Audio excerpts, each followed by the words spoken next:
Bagang, magluluto tayo ng inabraw or dininding. Upo, sitaw, at saka ito. Mayroon na akong pinakulong tinapa at saka kamatis. Masarap yan. Yan. Tsaka lalagyan ng bagoong. Lalagyan natin ng bagoong. Yan, kumukulo na. Anuhin lang natin yung kamatis, medyo durugin. Natin yung sitaw. Yan. Kung nyo may tinapa. Lang natin yung sitaw. Medyo pakuluin. Takpan.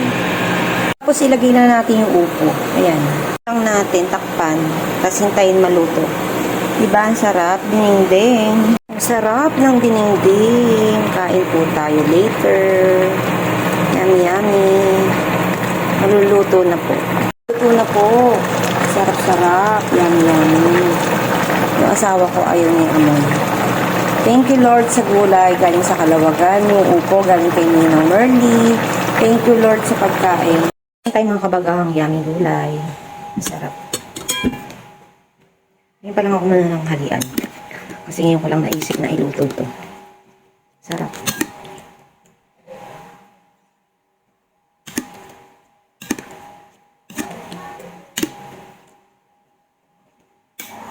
Bumibili ako ng kanin sa baba. Kaso, wala pala yung nagtitinda. Day off din niya. Sumubok ako kay Ninang. Natamad kasi ako magluto at nauna kong iluto yung ulam.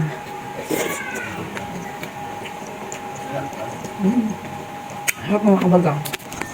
The best. Sarap ng gulay.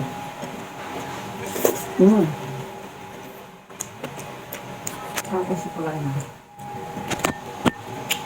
Sarap. Sausaw natin sa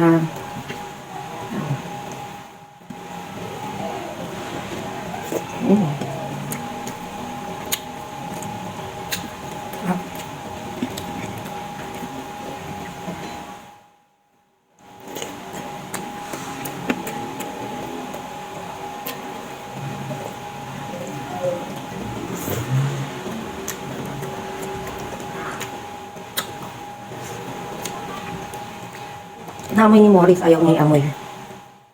Baho daw. Hindi naman.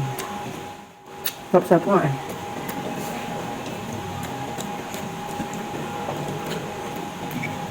Sarap.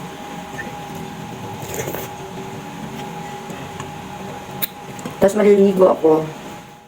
At magra-live selling ako. Manood kayo ha. Sarap. Sarap ng gulay.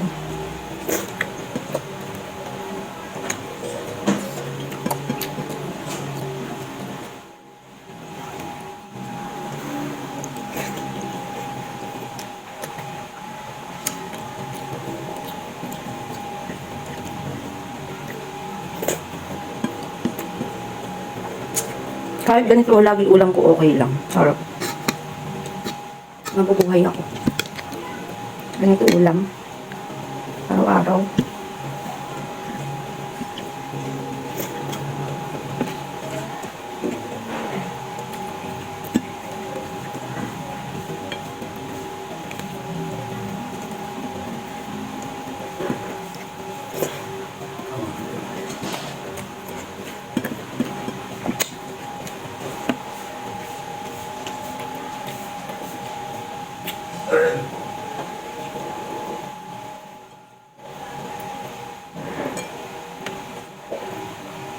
Pag tinatamad kasi ako, bumibili na lang ako ng kanin. Hindi na ako niluluto. Kasi yung kanin kong niluluto, napapanis lang.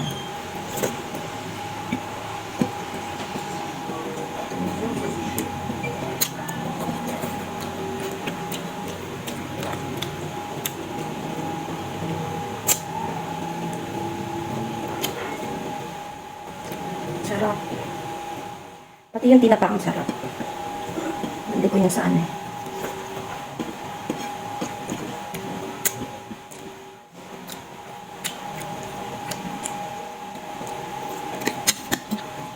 Binili ko sa palengke.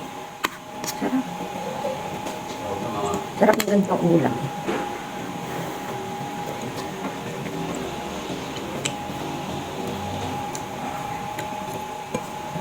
Bagoong.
Thank you, Lord. Thank you, mga viewers.